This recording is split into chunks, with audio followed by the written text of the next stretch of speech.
Boa tarde a todos. Eu estou aqui em nome das edições do Saguão, que estão a publicar esta série das 3 conferências da Maria Filomena Moder. Muito obrigada a todos por terem vindo. Queria agradecer também em nome da editora, que é uma editora pequenina, feita por 2 pessoas, eu e o Rui Miguel Ribeiro. Queríamos agradecer à Maria Filomena Moder por ter escolhido publicar connosco. E estamos muito felizes por ter esta série nas edições do Saguão.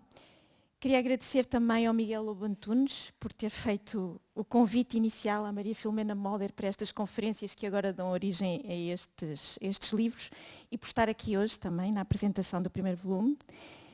Queria agradecer à Culturgest e a toda a equipa por acolher tão bem a apresentação deste livro.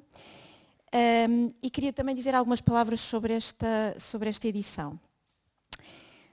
O projeto inicial era o de publicar as 3 conferências num volume único, mas, enfim, à medida que o trabalho se foi avançando, rapidamente a Maria Filomena Moder constatou que isso não era possível, que cada conferência, cada uma com 4 sessões, exigia um trabalho moroso, delicado e minucioso que não permitia juntá-las no mesmo volume.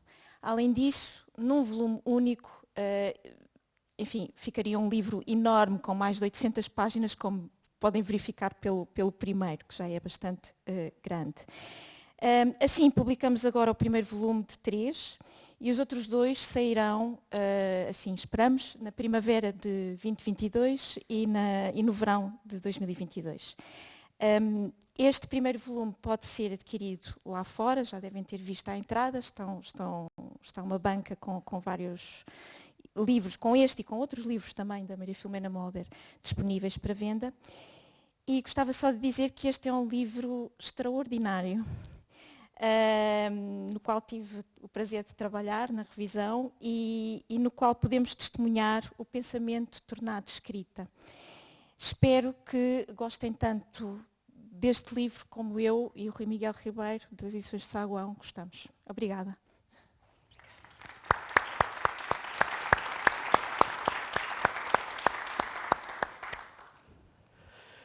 É um grande livro. Boa tarde. Na minha vida, com frequência, acontecem coisas novas debaixo do sol. E coisas imprevisíveis. Essas são a regra. Como escreves sobre Coelet, Deus converte os dias felizes em infelizes e vice-versa, para que o homem não possa ter vestígios de futuro, não possa antecipar o dia de amanhã.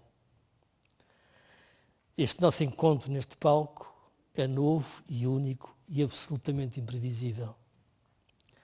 Tem uma história que começa com um e-mail que te mando e que te faço um pedido, alguns em 2014, e culmina com um e-mail teu, de 1 de junho deste ano, em que me diriges um convite.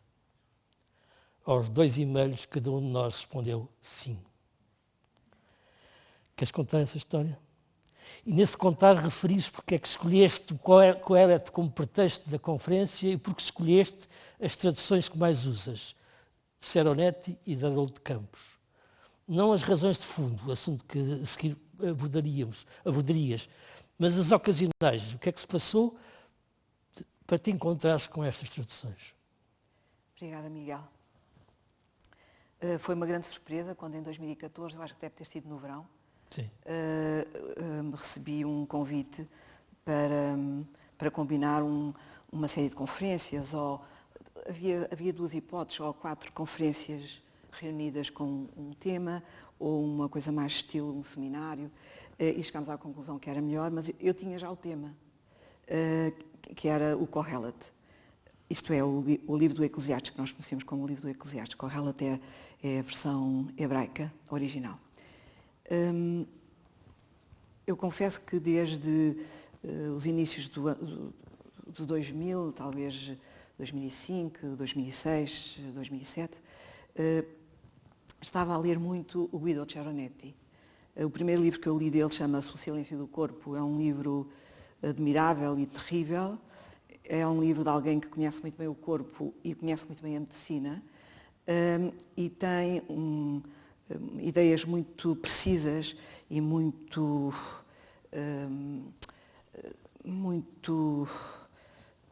provocadoras sobre isso e a nossa vida no meio disso tudo, no meio do corpo, que ele não consegue que o corpo fale, ainda que muitos de nós, antes de nós e depois de nós, possam afirmar que o corpo fala, para Ceronetti o corpo não fala. O corpo cai, o corpo respira, o corpo entontece, o corpo delira, o corpo tem fome, tem sede, o corpo tem vontade de ir ter sexo, etc, etc.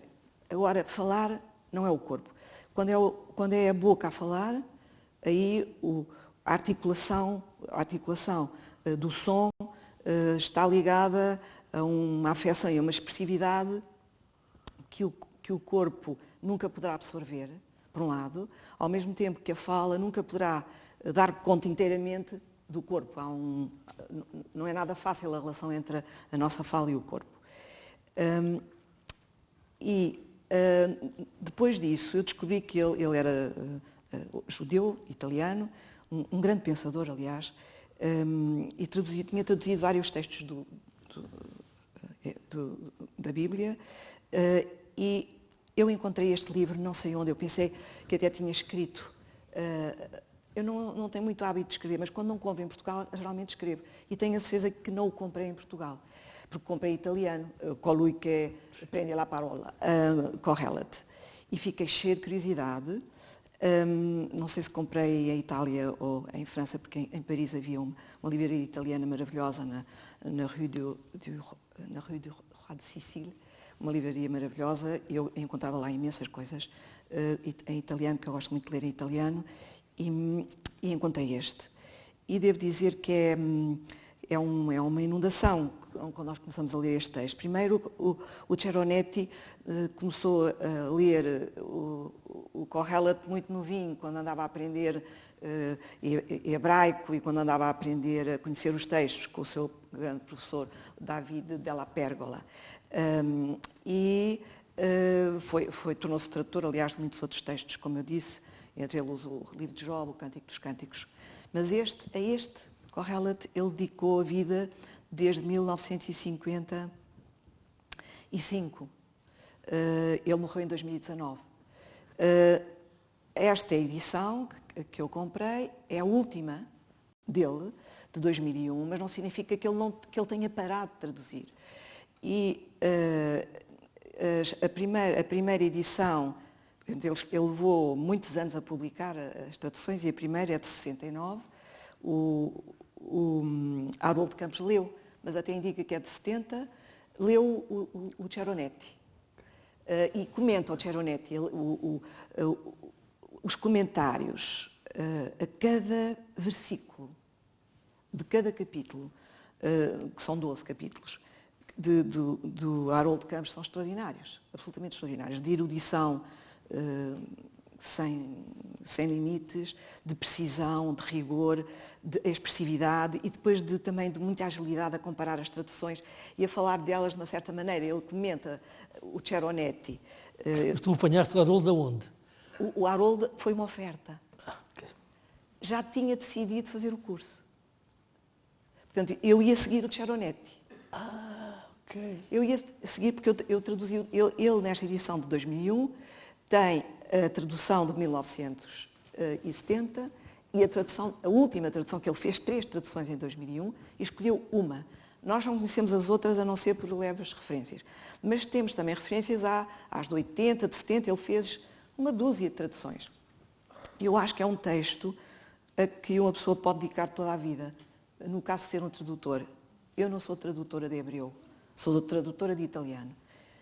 Isto, ou de hebraico, para dizer como se deve, a língua hebraica. É uma grande ousadia da minha parte. Espero que não seja um excesso inútil, como diz o Harold Campos, traduzindo o Kohelet. Quando eu estava no trabalho de preparação destas conferências, houve um amigo que me ofereceu a tradução de Harold Campos, que é de 91. E eu achei, primeiro, se é uma tradução portuguesa recente, eu eu tenho que a usar. E depois, é uma tradução do Haroldo Campos, que é um tradutor fora do comum, um tradutor que vai à raiz das palavras, procura em português fazer em português mais ou menos aquilo que Benjamin acha que se tem que fazer. E Hölderlin também fez, que é tornar a língua portuguesa um receptor, um vaso da língua original. E com isso pode acontecer que não se percebe a tradução, por exemplo, porque segue-se a vertiginosa sintaxe do original, como o caso de Hölderlin também, em relação ao grego, e um alemão que não seja muito culto não consegue ler as traduções do Hölderlin. Parece uma língua estrangeira, não parece alemão, mas é alemão. Alemão escorreito do ponto de vista, todos os pontos de vista, semântico e gramatical todo. Mas a descoberta do Haroldo Campos, que eu conhecia por outras razões, aliás, este amigo ofereceu-me outras coisas, a tradução de partes do Fausto, a tradução do Gênesis. É engraçado que ele tenha escolhido, não do Gênesis não, do Paraíso do Dante. É engraçado que ele tenha escolhido traduzir o Paraíso do Dante e não o Inferno, que é o que toda a gente quer traduzir, porque é, digamos, como um filme com enredo muito emocionante. No caso do Paraíso, é tão diferente da nossa vida que ninguém quer saber do paraíso. É verdade. E ele traduziu o paraíso. Eu acho isso extraordinário, ele ter feito essa escolha. Durante o século XIX, as pessoas só liam o Inferno. Aliás, não era só traduzir, só liam. Todos os grandes poetas e escritores do século XIX traduzem e os pintores pintam. E antes disso, os pintores renascentistas tinham pintado o Inferno. O Inferno é um atrator, porque é realmente a nossa vida. E nós não queremos sair da nossa vida, não é? A outra vida é muito estranha, a vida no Paris é muito estranha. Mas, portanto, a relação... É inconcebível. É inconcebível, é. Ele próprio diz, em muitos momentos, eu agora já não posso dizer nada.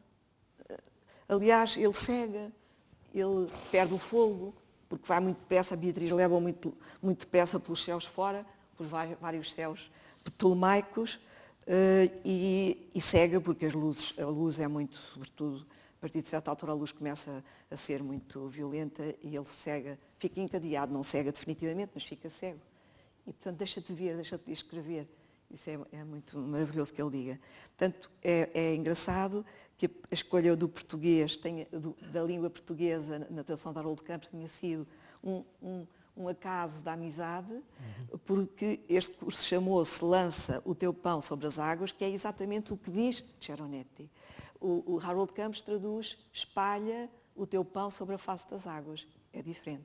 Aliás, o próprio Haroldo Campos, servindo-se, eu sei isto por causa das notas dele, de outras traduções e de pessoas que sabem ainda mais a língua hebraica, ainda conhecem melhor do que ele, diz que lança é a pior tradução. Portanto, estamos feitos.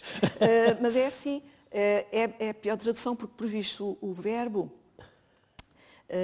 eu não consigo agora, não decorei suficientemente, pensava até que sabia decorar, mas não sei, tem muitos sentidos que inclui lançar, mas não é o melhor, porque é a ideia de dispersão que interessa. Por isso é que espalhar é muito bom. Mas ficou lançar porque era uma dívida que eu tinha com aquele homem que me fez ler um texto que eu nunca pensei ler na vida. Eu, na minha juventude, na minha infância e na minha juventude, tinha uma relação extremamente penosa com este texto, que nunca o li na inteira, mas na igreja ouvia as citações. Mas foram os Birds que, com o tan, tan, tan, que fizeram voltar. Mas não me fizeram voltar de maneira que eu tivesse curiosidade por ler, não li.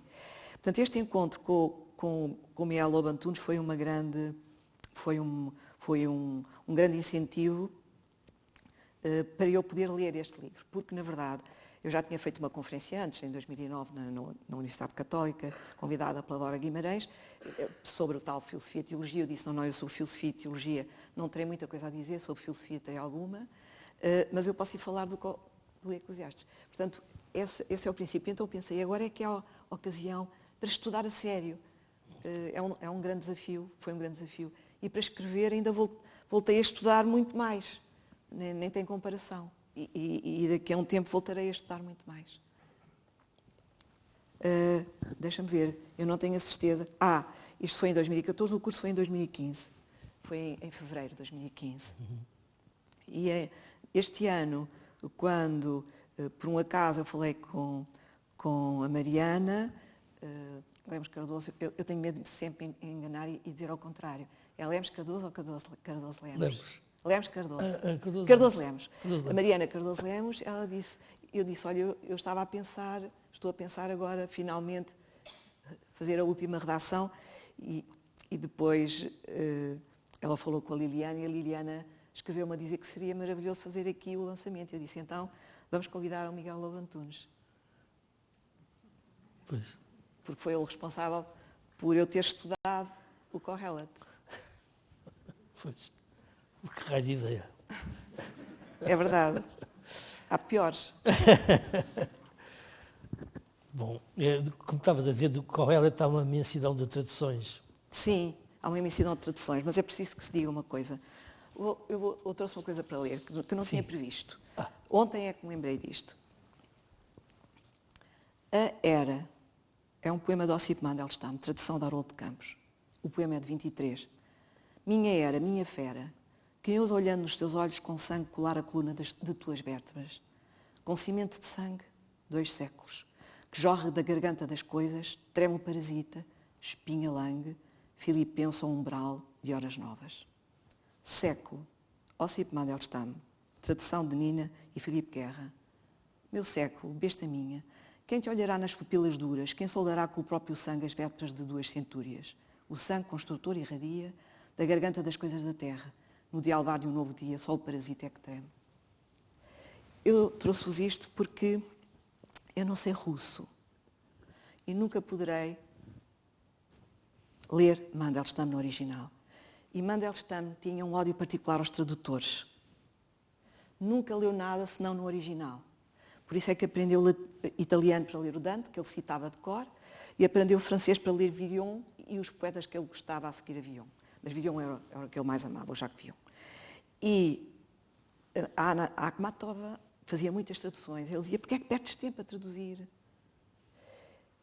Eu só posso ler o Kohelet em tradução e só posso ler o Ossip Mandelstam, que ele me perdoou. Ele não está em lado nenhum, eu acho que ele acreditava o mesmo que eu, portanto, ele está nos livros dele, não é? Mas que os livros dele perdoem porque eu não vou ler o original. E no Kohelet é a mesma coisa. Portanto, há qualquer coisa de mal feito neste meu feito, que é falar de um texto que eu nunca poderei ler no original. E também já falei do Mandelstam, várias vezes, já escrevi sobre ele. Consola-me é que também já escrevi sobre a Divina Comédia e li em italiano. Uma coisa talvez compensa a outra. Há imensas traduções que eu não consultei. Na verdade, eu só consultei estas 2, apesar de ter tido acesso à da Vulgata, e da qual cito uns versículos muito importantes do capítulo verdadeiramente extraordinário, que é o 3º, e também tenho um cheirinho do Martin, do Buber, porque eles citam o Buber muitas vezes, quer o Ceronetti, quer o Haroldo de Campos, que é uma tradução maravilhosa, a tradução do Buber. Também segue a lógica da escrita hebraica, aliás é assim, não assim, é assim, e portanto não tem os verbos e o sujeito, o predicado e os complementos, etc., não são exatamente equivalentes ao que deveriam ser na língua portuguesa, nem na língua alemã. Isso é muito bom, mas na língua alemã talvez um pouco mais próximo, apesar de tudo, que também tem uma sintaxe diferente da nossa. E por isso eu também procurei, em alguns versículos que considerei muito importantes, a tradução do Martin Buber, que é mesmo extraordinária, límpida. Por exemplo, a do Ceronetti também é límpida, mas o Ceronetti é um homem fogoso, virulento, que se sente miserável, em estado sempre de grande insatisfação. E as traduções mostram isso, mas, por outro lado, tem uma doçura sem fim. Tem um aspecto compassivo sem fim. E as traduções também mostram isso. No caso do Haroldo de Campos, parece que estamos ali num texto medieval, não é? É uma coisa muito bonita, parece uma coisa arcaica, e aliás o texto é arcaico, não é? E ele utiliza verbos portugueses que já ninguém usa em Portugal. como o verbo devassar, por exemplo. Até houve uma pessoa que me perguntou, numa das sessões, o que é que queria dizer devassar. E também tem uma maneira de traduzir que pretende fazer justiça aos aspectos fisiológicos, e o Cheronetti também, que é aquela espécie de gritos e de urros e de sons que não são da voz humana, mas que a voz humana também atinge em certas ocasiões, e mostra isso na tradução. Ambos fazem isso, mas no caso do Aurélio Campos, que é, no fundo, a tradução que eu uso nesta obra, se bem que também utilizo muitas vezes o Cheronetti, às vezes até podes comparar. E é maravilhosa porque tu não fazes ideia do que é o original. Não, é maravilhosa. Porque é que ela é maravilhosa e a outra não é? Porque como tu até me fazes, até me chamas a atenção nestas notas que trocaste comigo, sabes que às vezes nós não percebemos a origem de uma coisa, mas percebemos que ela está certa. Aquilo que temos está certo, é verdadeiro, soa bem, não parece mentira. Isto diz respeito à vida. Foi por aí que eu fui.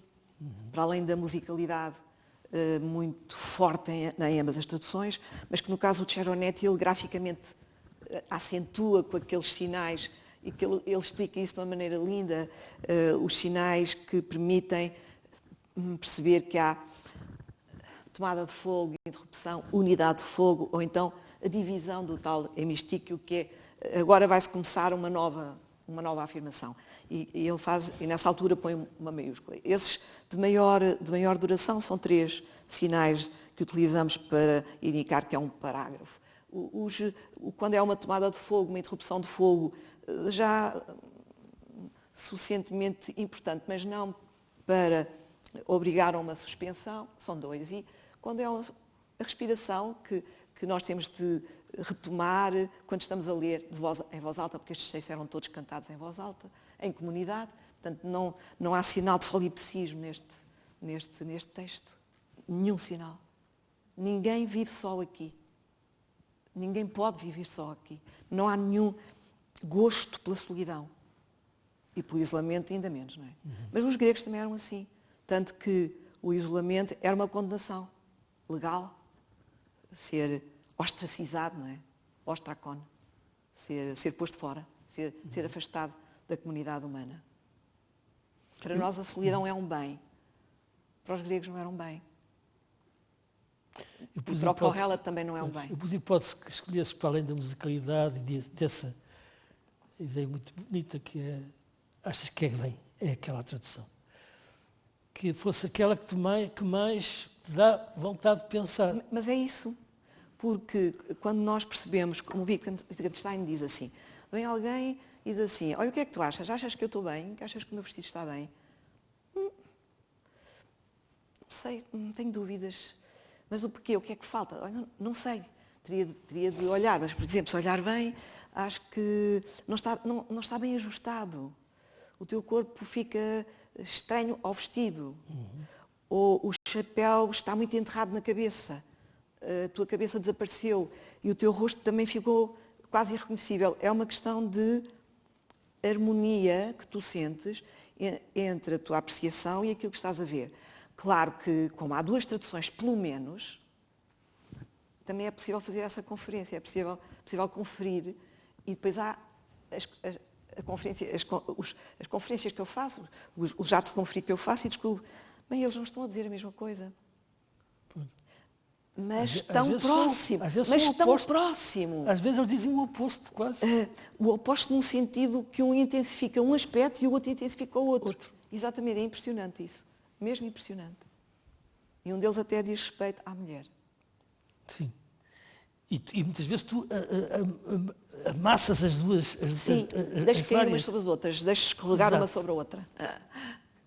E ou pões em confronto, ou a gente, onde lê, vê várias hipóteses. O Wittgenstein não sabia que era um mestre, mas era um mestre. Pelo menos para mim.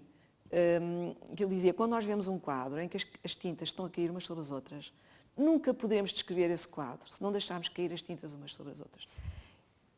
Fazendo mutatis mutandis, eu apliquei essa regra porque este texto para mim é uma pintura em que as tintas estão a escorrer umas sobre as outras, porque eu não conheço o original. E por isso tenho a sorte de ter duas traduções, uma em português e outra em italiano. E, aliás, em italiano eu tenho duas traduções, uma de 70 e outra de 2001. E posso conferi-las também. E agora passávamos a um outro tópico, que é, em antitexto, tu citas, escreves uma citação de uma entrevista de Fernando Gil, que eu gosto muito, e que diz assim: a filosofia interroga o admirável do mundo. É inocência sem ingenuidade, achar-se o mundo digno de admiração. É um ato de inocência repetir-se indefinidamente uma pergunta para que se sabe nunca haver uma boa resposta. Os filósofos nunca estiveram de acordo nas soluções, nos problemas ou mesmo sobre o que é filosofia. Tu acrescentas que a filosofia é um esforço de conhecimento da vida e que a vida adianta-se-nos sempre, porque nos estás sempre a surpreender com um segredo por revelar, um enigma que desafia a decifração. Atrás já tinhas escrito: o elemento crítico da filosofia é uma tendência apaixonada pelo obstáculo. E se não se estabelece uma tensão resolutiva com o obstáculo, corre-se o perigo de se ficar encerrado no prazer de não encontrar solução. É tão bonito, não é? Ela escreve muito bem. O Colette tem isto tudo. É uma coisa admirável do mundo, trata da vida, é um livro estranho, na expressão de Haroldo Campos, é de difícil decifração, ou nunca se consegue decifrar de uma forma satisfatória, dá que pensar. O teu livro é um livro de filosofia. É. Mas é ao mesmo tempo não, e é também um livro muito belo, poético. Às vezes, quando eu estou a ler isto, parece-me poesia. Mas não é. Pois não. Porquê? Não é porque os poetas não argumentam. Porque? Não argumentam. Sim. Não mas se às vezes não estás a argumentar, às vezes estás a descrever. Eu às vezes não argumento. Mas tudo aquilo que eu digo sem argumentar foi preparado por uma argumentação. Isto porque, tenho de me justificar, sim. porque no Correlate não há argumentação. Mas apesar de tudo, como diz o Ceronetti, ele é o grande filósofo, isso é que é muito interessante. Ele não prova as suas teses. As teses são como evidências, princípios evidentes, não são só princípios, são coisas que ele está a ver. Isso que ele está a ver é indesmentível. Por exemplo, que não haja nada sob o sol, a que tu resististe e eu resisti. Nada sob o sol é, como eu digo, na véspera de começar a primeira sessão, dia 8 de fevereiro de 2015, eu tive uma irritação sem fim contra o Correlate. E até me perguntei porque é que eu tinha decidido fazer uma coisa destas. Porquê? Porque, no meu caso, que sou mulher e que tive filhas, e tenho 2 netos e uma neta, dizer nada de novo sob o sol é quase um sacrilégio. Depois ele está sempre a ver. E eu gostava que ele, de vez em quando, se distraísse e não estivesse sempre a ver. E depois diz que mais amargo que a morte, a mulher. Portanto, isto já estava por aqui. Então eu tinha feito um resumo, mas eu estive, desculpem, nas tintas para o resumo. Disse, eu vou fazer o que eu quero, que é pôr isto em causa. E comecei assim, dia 8 de fevereiro de 2015. Mas claro que, se pode dizer isso, fiz as pazes com o Correlate. Porque, como diz o Ceronetti, há uma doçura infinita, como eu já disse na tradução, mas ele diz isto, que eu não disse, foi ele que disse. Há uma doçura infinita em Ceronetti e que é uma espécie de compaixão por todos nós. É que não apresenta nenhuma solução dogmática, todas as soluções são dogmáticas, para nenhuma das evidências gritantes, cortantes, perturbantes que encontra na vida. Isso para ele é doçura. Não criar nenhuma tese. E aí ele deixa de ser um filósofo no sentido comum do termo. Ele é um filósofo, ele é um grande pensador, que ama a vida,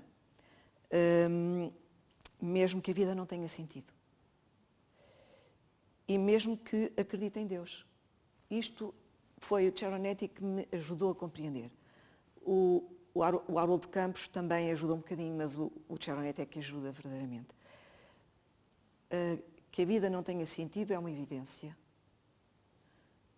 Que Deus seja objeto do nosso amor é outra evidência. Ele não fala da existência de Deus no sentido de qualquer recurso comprovativo. Não há.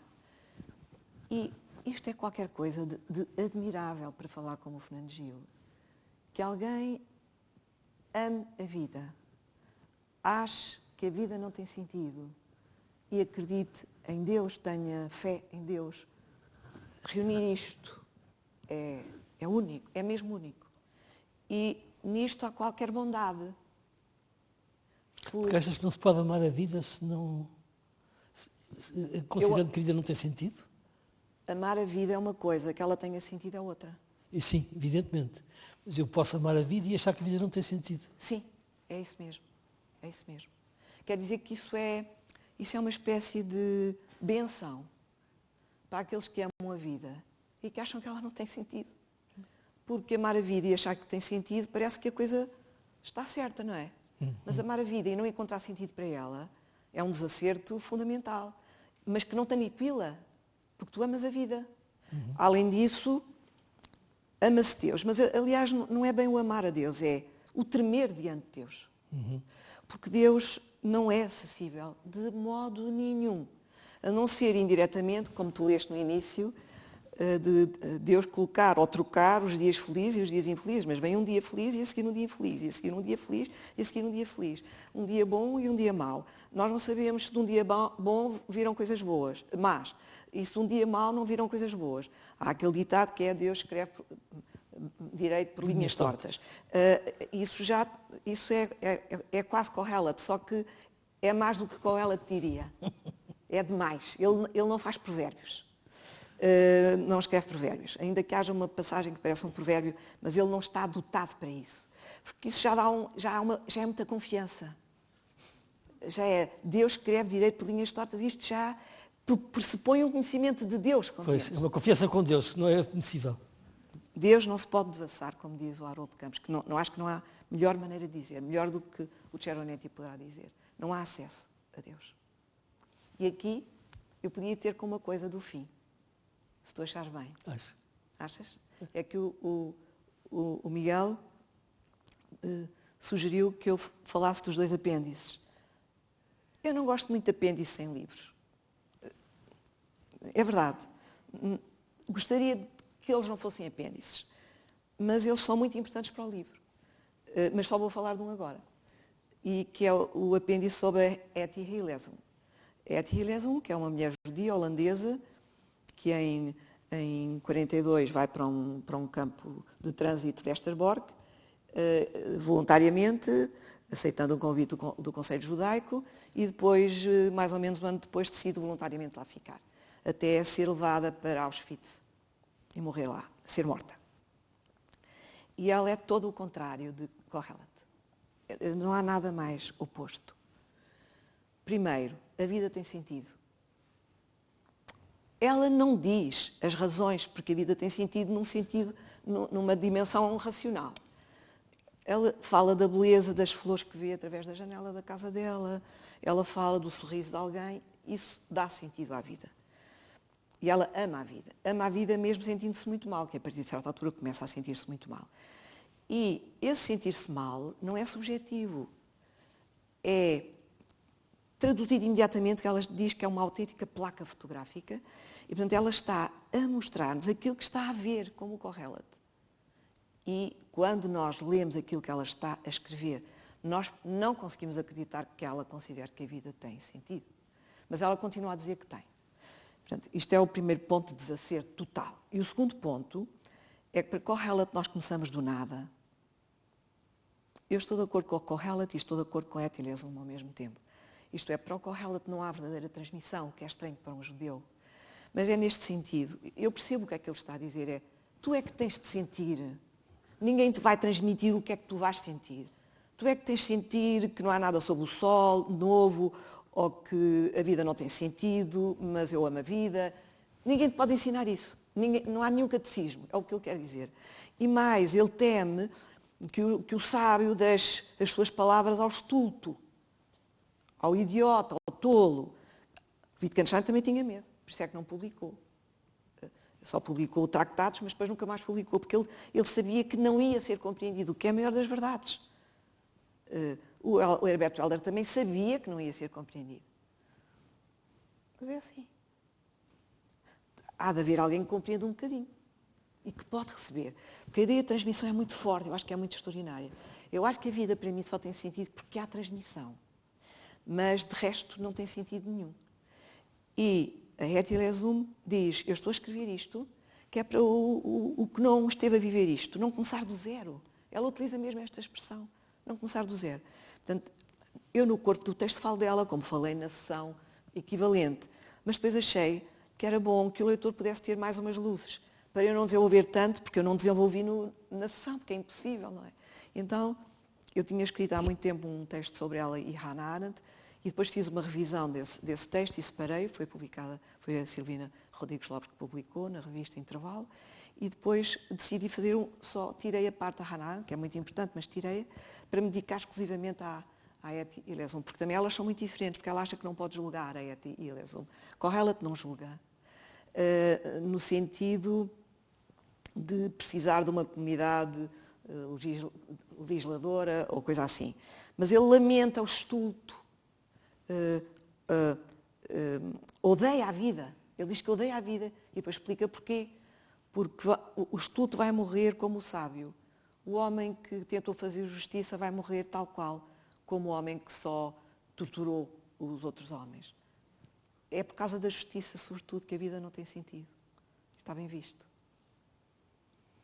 E para Etty, isso não é assim. Não. Não, porque ela acha que há um acesso a Deus, primeiro, que é a imagem e semelhança, que jamais se encontra em Kohelet. E há outra coisa que é, Deus não é omnipotente. Mas também Kohelet não fala da omnipotência de Deus, só fala do caráter inacessível. É a única característica, que portanto não é uma característica de Deus, é uma dificuldade imensa nossa, claro. Eu falo disso, aliás, em relação, logo no corpo do texto, há um termo hebraico que se aplica a Deus, que é El Shaddai, que quer dizer aquele que põe limites, aquele que diz basta. E foi traduzido na versão grega e depois latina por omnipotência. Em latim, omnipotência. Eu não sei como é que se diz em grego. Mas foi a partir da tradução grega que chegou à omnipotência. Ora, ela tem a ideia que Deus não é omnipotente, que nós temos de ajudar Deus constantemente. O que talvez esteja próximo de alguma ideia cristã de Deus, parece-me. É uma ideia estranha dessa de Deus precisar de ajuda do homem. É, porque Deus não está metido nas nossas coisas. Não faz parte. Porque a versão da Igreja Católica é ao contrário. É Deus está sempre a intervir no cotidiano. Sim, está sempre a intervir no cotidiano, é verdade. Nas nossas coisas. Tens razão. Mas estão sempre, para os católicos, estão sempre a rezar para que intervenha. Sim, também é verdade. Também é verdade. E aos santos e etc. Sim, a todos os acessos possíveis. Todos, é verdade. Todas as cunhas possíveis. É verdade, é verdade. Tens razão. Para ela, o que é extraordinário nela é que ela acha que tem sentido, apesar do horror. Do horror que ela descreve. Ela não sente nada quando está a ver. Melhor, quando está a descrever. Ela não sente nada, senão ela não conseguia escrever o que escreve. Nós percebemos que há uma frieza demoníaca nela. Demoníaca. Por isso ela diz que é uma máquina. Eu acho que ela é uma máquina. Eu acho que é extraordinário o que ela faz. Não é nada simples, a Etty Hillesum.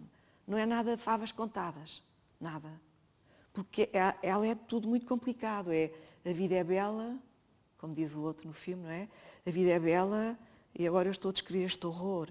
das experiências que estão a fazer, experiências maléficas que estão a fazer sobre uma criança, por exemplo. Como? Como é que a vida tem sentido, não é?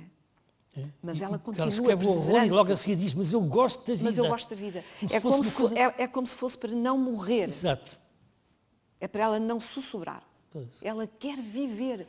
Isto é terrível. Parece uma teimosia. Mas isto é a teimosia da vida incontrolável. Não tem nada a ver com consciência, nem com boa vontade, não tem nada. Tem a ver com tudo aquilo por nós que somos constituídos, o apelo da sobrevivência que é terrível.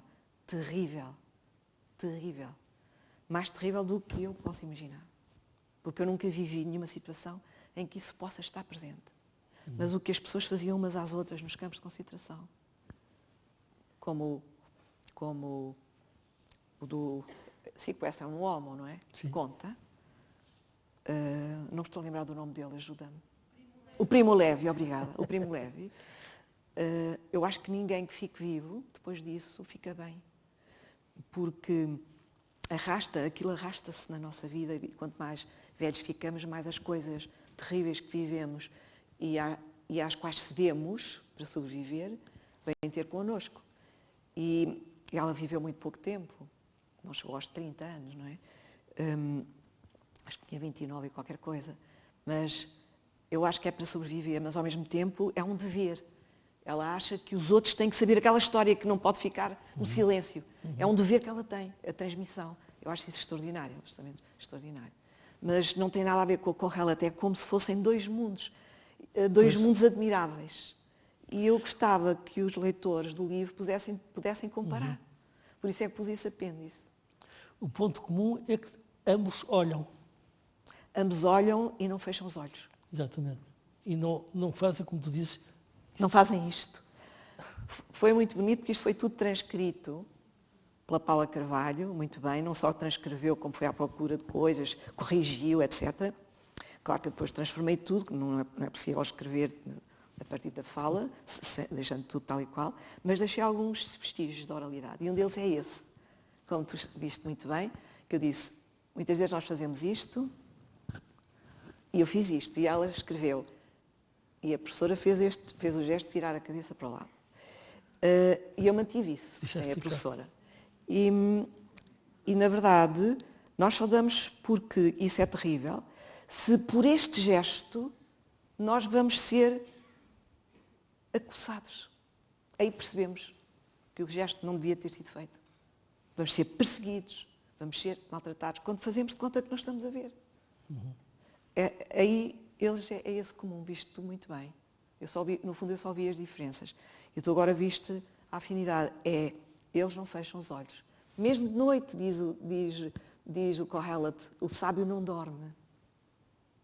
É extraordinário. O sono não vem ter com ele. Não fecham os olhos, olham e descrevem. Exatamente, descrevem. Dizem. Dizem o que veem. E ele assenta sobretudo na justiça. A justiça, porque no fundo a diferença entre o estulto, o tolo e o sábio também é uma questão de justiça irreparável. A morte seria igual para ambos. E outra coisa irreparável é que ninguém se vai lembrar dos dois. Nem do justo, nem do idiota injusto. Ninguém se vai lembrar, não há memento. Ela pensa que vai ser lembrada. Isso é muito impressionante. Isso é uma grande dor do Kohelet, que eu não me lembro dos que viveram há muito, eu já me esteja a esquecer dos que viveram há pouco, e eu não vá ser lembrado pelos que vierem a seguir. Isso é uma grande dor do Kohelet. Sem redenção. É uma dor que não para. Que é o contrário do Benjamin e da rememoração. Portanto, eu tive sempre para não sussurrar a este pessimismo. Ele não é só pessimista, também ama a vida. E, portanto, tem os pessimistas que amam a vida, talvez sejam os que amam mais a vida. Não há ninguém, talvez, que ame mais a vida que um pessimista. E talvez não há ninguém mais compassivo que um pessimista. O Cernolletti também é um compassivo, naturalmente é um compassivo, apesar de dizer tantas coisas, ele diz muitas coisas para chocar a nossa sensibilidade. Mas depois aparece logo outra coisa que põe a compaixão tão ao de cima que nós percebemos que é um jogo que ele também está a fazer connosco e com ele próprio. Ele quer sentir-se muito forte, percebes? E depois mostra que é frágil também, não é? Mas agora esqueci-me do que ia dizer. Mas basta lembrar. Vou-me lembrar. Era por causa do Benjamin. É porque eu lembrava-me do Benjamin, do Wittgenstein e de outros, para não se sobrar ao pessimismo do Kohelet. E porque também são autores que eu estudei, são os meus mestres, não é? O Fernando Gil também, portanto tenho que falar deles. Mas depois, quando ele começa a mostrar que ama a vida, chega a ser descarado, não é? Chega a ser descarado. Ama comer, ama beber, ama os prazeres da vida e ama a mulher. Ele é um homem que gosta de mulheres. Sim, digamos ao tratamento que ele faz em relação à mulher. Já há bocado falavas no tolo, ou no idiota, e o sábio. É um tópico que também gostava que tu falasses mais um bocadinho. Porque o Kohelet está sempre a contrapor o tolo e o sábio, e louva, obviamente, o sábio e desmerece o tolo, e ele próprio se considera um sábio. Tu escreves, o que é isto, sábio, não é? E tu escreves que o sábio é o homem que procura não se deixar enganar. Sim, isso aprendi-o com o Colli. O Colli disse que os antigos filósofos, que não se chamavam pré-socráticos, ninguém os conhecia na terra deles por pré-socráticos, mas ficaram conhecidos como pré-socráticos. Porque há aquela ideia que o Sócrates inaugura qualquer coisa e Aristóteles ajuda muito à festa. Mas na verdade eles têm uma vida própria e completamente original. Não são pré-coisa nenhuma. E ele considera que a grande característica desses sábios, que nunca se chamaram assim filósofos propriamente, e Platão reconhece isso, eram homens que não se queriam deixar enganar, nem pelos outros, nem por si próprios. Isso é o mais importante. No fundo, isso é a condição do sábio e também é a condição da filosofia. Wittgenstein assinaria por baixo, percebes? Não se deixar enganar. Não se deixar enganar. Pode desenvolver um bocadinho mais o que é isso, não se deixar enganar? Não se deixar enganar é, para começar, respeitar aquilo que se vê e aquilo que se ouve. Não encher de ecrãs de toda a espécie aquilo que tu estás a ver, interpor entre ti aquilo que estás a ver e tu próprio, uma série de ecrãs, de ajudas que podem ser crenças que adquiriste, podem ser palavras que ouviste ao teu pai, ao teu avô, convicções que tens, mas que não foram postas à prova, por exemplo, que estão ainda em estado ingênuo. Todo o género de, aí pior ainda, frases feitas que decoraste. Ou então medo. Ou então falta de atenção. Mas o medo é pior que a falta de atenção, porque o medo provoca falta de atenção logo. A falta de atenção pode ser temporária, pode ser uma pequena distração, está uma comichão ali atrás e virou a cabeça. Não, o medo é gerador também é gerador de bem, mas é gerador de mal, quanto a deixar-se enganar. Porque nós às vezes queremos ser enganados por medo que aquela pessoa deixe de gostar de nós, por exemplo. É preciso coragem. O Wittgenstein considerava que era a única característica própria do filósofo. Coragem. Não havia outra. A outra era as boas maneiras. Essa até era prévia. Ter boas maneiras. Era a única coisa que se podia ensinar em filosofia. Não é a característica que eu tenho que corrigir. A qualidade é a coragem. A única coisa que um filósofo pode ensinar é boas maneiras. É extraordinário, não é? Mas não é etiqueta. Não! É justamente ter atenção a. É deixar ouvir. Interromper quando se deve interromper. Sair pela porta fora quando se tem que sair pela porta fora. O Husserl dizia que havia dois direitos que os estudantes tinham na universidade. Um era faltar às aulas e outro era adormecer nas aulas. Não achas maravilhoso? Isto é muito importante. Às vezes nós adormecemos nas aulas, mesmo que ninguém veja que nós estamos adormecidos. Sim. Porque não queremos ofender o Aconteceu professor, tantas etc. vezes. Eu adormeci imensas vezes, sobretudo no liceu. Eu nunca acreditei que fiz o liceu. Se já não fizeste. Se calhar não fiz. Nunca acreditei. Porque assim como entrava aquilo na minha cabeça para os exames, com exceções, claro, havia exceções, assim se ia embora. E estava sempre em estado levitante, ou quase sempre em certas aulas. Portanto, sem saber, estava a obedecer a um dos direitos que um estudante tem.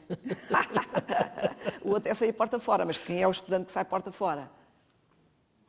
Eu não tinha esse direito, não me deixavam fazer. Apetecia, mas não podia ser. Mas não podias? Não. Não, mas ninguém sai porta fora. Agora, talvez, mas tem que se pedir licença, ou tem que se dizer, olha, eu tenho que sair mais cedo. Mas é realmente um direito. E são o género de boas maneiras à Wittgenstein, que era um homem muito, muito peculiar, para dizer o mínimo, excêntrico, e sairia pela porta fora. E interromperia logo. Se ouvisse um grande disparate, por exemplo, uma frase feita, estavam feridos com ele. Ou uma redução. Uma teoria, todas as teorias são falsas para ele. Uma crença pode ser verdadeira ou falsa, mas as teorias são todas falsas. Porque as teorias têm pretensão de verdade.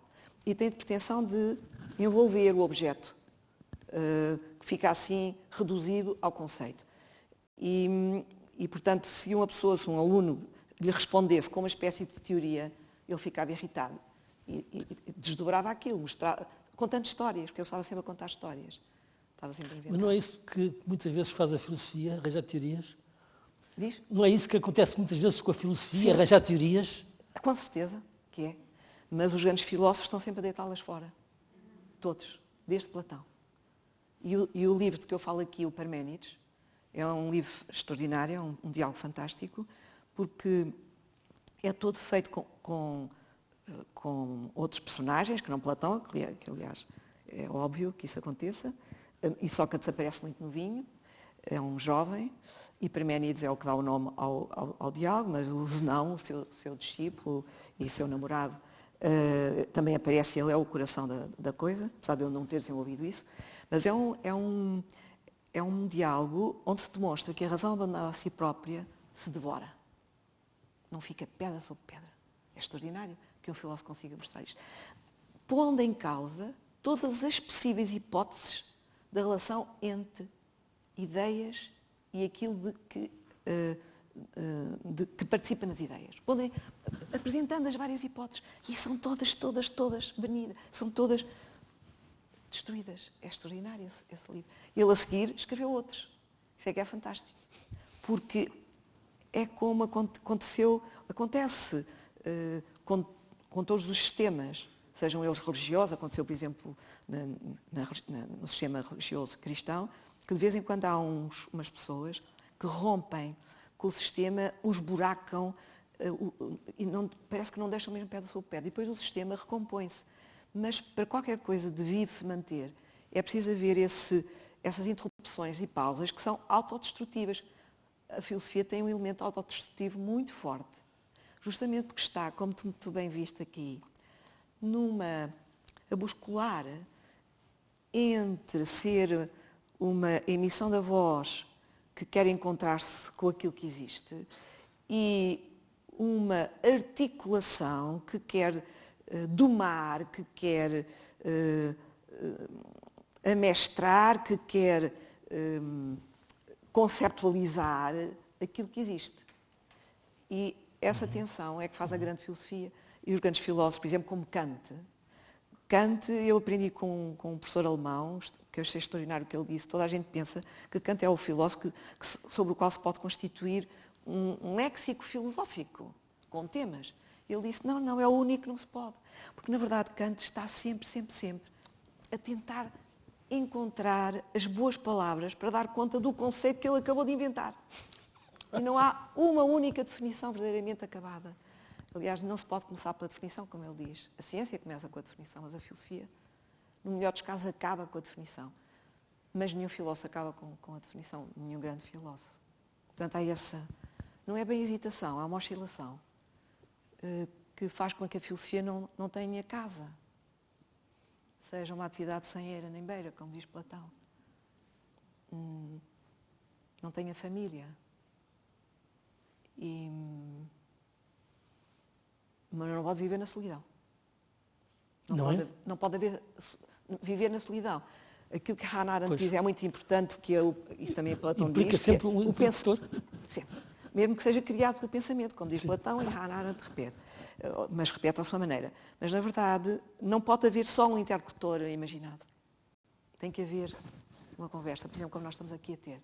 Por isso é que eu sou uma defensora, já disse isto algumas vezes e acho que gosto de repetir, que é bom que haja ensino da filosofia, porque é a única verdadeira comunidade que ainda existe. Porque nós não vamos dizer que comunidades são os centros de investigação, nem as revistas, nem coisa nenhuma dessas, que isso não é verdade. A comunidade ainda é uma sala de aulas, ainda pode ser. E sem isso não há nenhum desafio ao pensamento. Ou esta aqui. Sim. Haver frente a frente,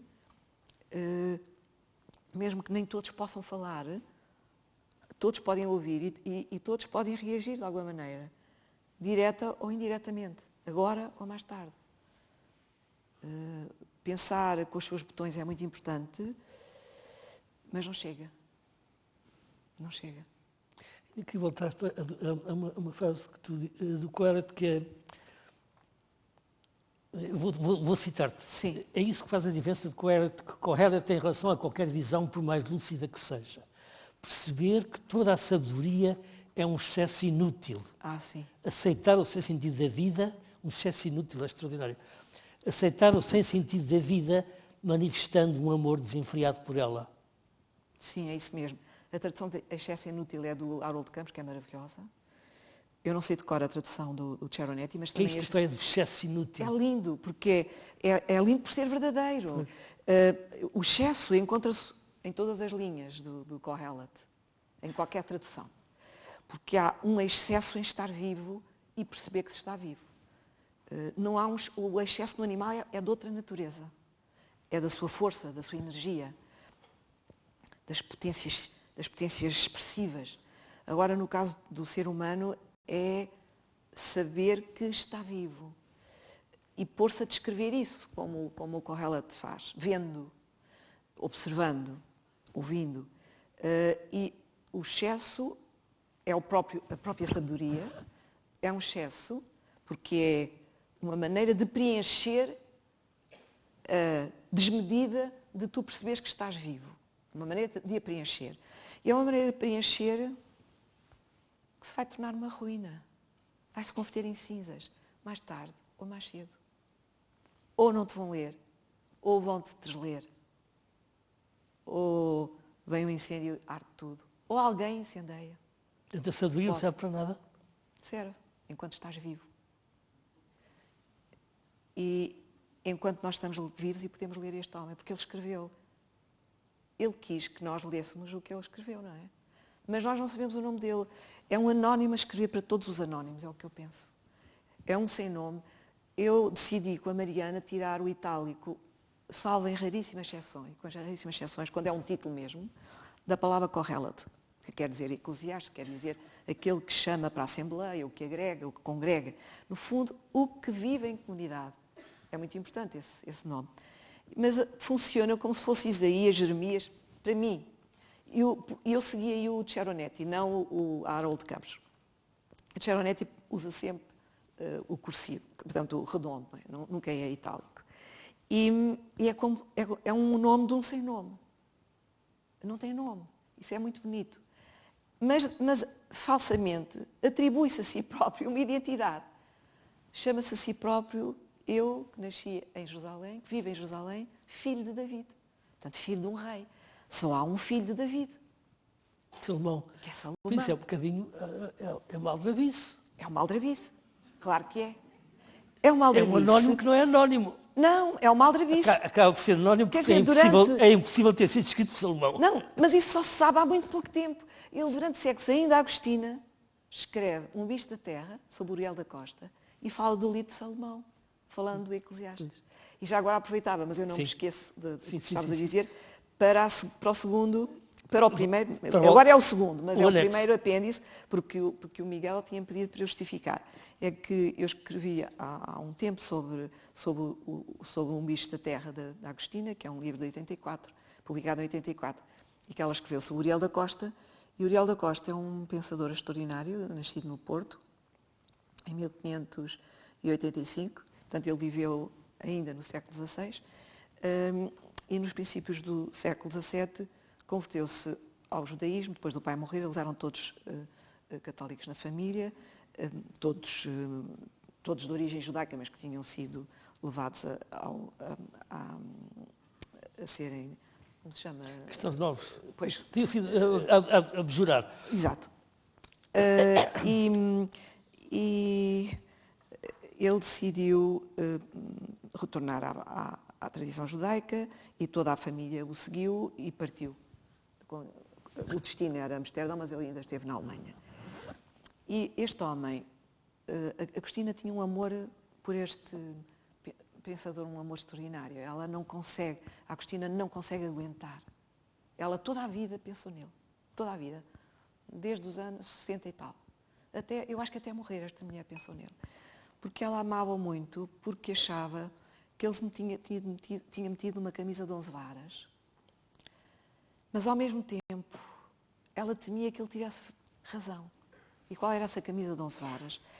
É que como Kohelet, por isso é que ele é falado, aliás, ele recorre, é um dos textos a que ele recorre, um dos textos bíblicos a que ele recorre, é o livro de Salomão, Eclesiastes, autor supostamente também de outros livros da Bíblia hebraica, para justificar a sua defesa da não imortalidade da alma. E por causa dessa sua tese, que ele defendeu pelo menos em 2 livros, foram banidos e proibidos. Ele foi expulso da sinagoga 2 vezes.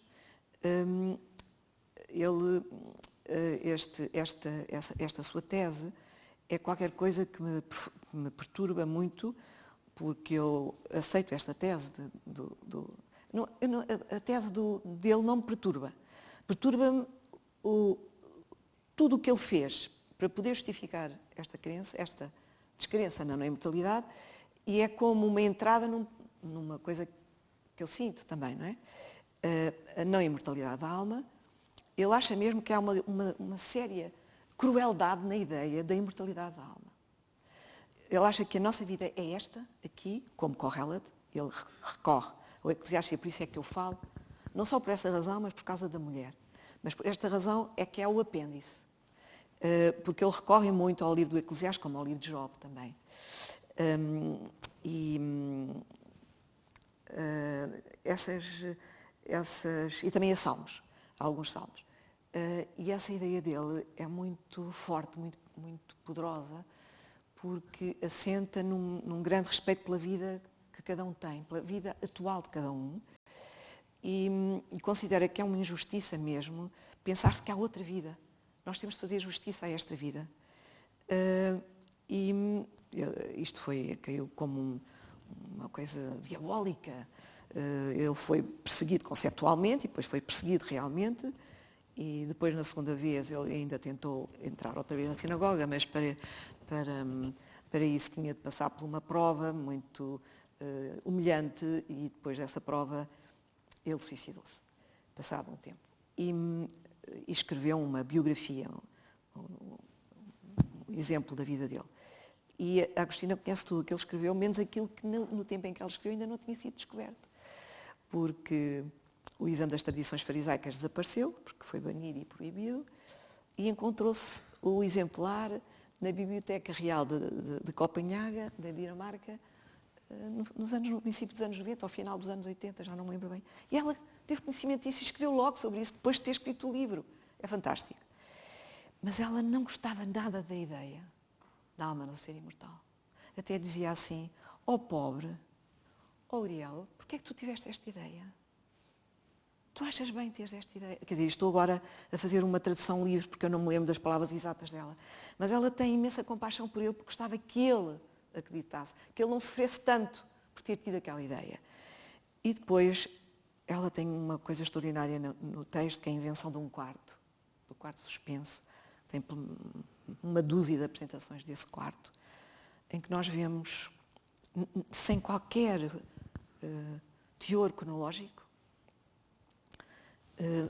que é uma espécie de vai-vem, como na nossa vida, e nós percebemos o que é a vida daquele homem, onde há 2 mulheres muito importantes, que é a mãe e a mulher, Francisca. E há uma coisa, das coisas mais maravilhosas neste livro. A criada. Diz? E a criada? Ai, claro, e a criada. A criada é mais do que uma mulher na vida dele. É. A Ancila, a Anquila, não tem nome. É a criada. Que é a única que o compreende. Mais a mãe, que já não estava viva, e a Francisca, que morreu também cedo. É verdade. A criada é um caso sério. A criada teve sempre. A criada é um caso sério. A criada percebe a grandeza dele. E percebe, e não quer que saibam, na descrição da Agostina, que ele se suicidou. Então veste-o à pressa, de maneira a ninguém entender, porque ele deu um tiro com a pistola, pôs-lhe meias lavadas, vestiu-o todo. É uma coisa absolutamente maravilhosa. Estás a ver as ajudas que tu me estás a dar, Miguel? Isso é uma ponte para falarmos sobre a mulher no Coelho. Esta coisa que tu abordas logo no início, porque não Sim, com é essa minha insuportável. irritação, que eu estava irritada. É insuportável. E é muito bonito. Eu vou ler porque eu acho que muito bonita. Quer dizer, horrível, mas... E eis que eu descobri, amarga mais que a morte, a mulher. Pois nela tramas e maranhas seu coração, liamos suas mãos. Esta ideia de que a mulher amarga mais que a morte é insuportável. É verdadeiramente insuportável. E há várias interpretações, mais ou menos canónicas, justificar que seja mais amarga, que é a mulher leviana, ou a prostituta. O Corrella acha que é a mulher... O Ceronetti, isto foi agora um lapsus língua. O Ceronetti é que acha que é a mulher frígida. Não sei quem é esta mulher, mas quem me diz isto tem que ouvir qualquer coisa. Que é um homem que gosta de mulheres. Gosta de mulheres. Mas diz isto. Mas diz isto. E eu acho que é daquilo o que é que eu procurei. Primeiro, a Agostina, que ficou doente com isto. Ela cita, mas não cita a outra passagem Do amor. em que ele diz que passa os dias, os anos com a mulher que tu amas. E que o Ceronetti e o Haroldo Campos traduzem de maneira diferente. E essa tradução, essa diferença é fundamental. Ela diz, e então vem um diálogo com a mãe, com a Sara, e o Uriel da Costa, e o Uriel. E ela vem com essa hipótese do Messias mulher, da mulher Messias. Ele diz, mas para quê? Para que é que é preciso uma... Para que é que está a complicar tudo? Ela diz, estou a complicar porque a mulher não existe. A mulher é uma imagem do homem. É a medusa, é a sereia. Não pertence à família humana. E ele diz assim, está louca, a minha mãe está louca. Não estava louca. Ela estava a falar a verdade. E depois, ele responde-lhe, e no fundo responde-lhe com a descrição de uma das versões do nascimento mais conhecida, da Eva, que é a partir de uma costela. Portanto, é ainda a dívida da mulher ao homem. Portanto, essa foi uma resposta ao Corrella. A outra resposta, quer dizer, ele ainda, apesar de ter ouvido a mãe, achou que a mãe estava deslocada e ainda pensou naquilo em que pensou. Depois a outra ajuda é o filme do Pedro Costa, Juventude em Marcha, da figura da Clotilde, que está a tirar os tarecos todos do Ventura pela janela fora. E depois, de repente, nós vemos a Clotilde sair de um negrume com uma faca na mão direita e diz que gostava muito de nadar, sempre com a faca na mão direita. Muito nadar, nadava muito melhor que os homens, que os rapazes. Mesmo depois de ter os filhos, continuava a nadar, não tinha medo da água, não tinha medo dos tubarões. E às vezes um dos meninos ficava na praia a chorar, mas ela deixava chorar porque ele não ia morrer de certeza e continuava a nadar. E desaparece. A outra, isto também é para fazer frente ao Corrella. A outra é a descrição das bacantes do Eurípides, que são aquelas mulheres que ficam presas da possessão divina de Dioniso, do deus Dioniso, ou Diónisos, como quiserem.